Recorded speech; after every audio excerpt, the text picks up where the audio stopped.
মামলার জট কমানো এবং জামিন প্রক্রিয়া আরও সহজ ও স্বচ্ছ করতে ২৮ জেলায় ই-বেইল বন্ড পদ্ধতি চালু করেছে আইন মন্ত্রণালয়। সকালে সচিবালয়ে চতুর্থ পর্যায়ে ১২ জেলায় ই-বেইল বন্ড পদ্ধতি উদ্বোধন করেছেন আইনমন্ত্রী মোহাম্মদ আসাদুজ্জামান। এ সময় তিনি বলেন, ই-বেইল বন্ড পদ্ধতির মাধ্যমে বিচার প্রার্থীরা ভোগান্তি থেকে মুক্ত হবে, এক ক্লিকেই বেইল পেয়ে যাবে।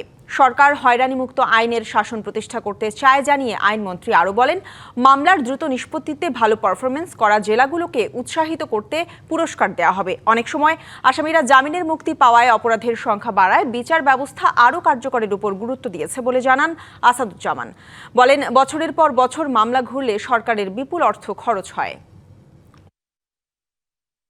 আমরা হয়রানি করতে চাই না, আমরা চাই আইনের শাসন প্রতিষ্ঠা করতে, ন্যায় বিচার প্রতিষ্ঠা করতে এবং সুশাসন প্রতিষ্ঠা করতে। তারই অংশ হিসাবে আগে 16টির সাথে এই ই-বেইল বন্ড কর্মসূচিতে আমাদের আরও 12টি জেলা সংযুক্ত হলো।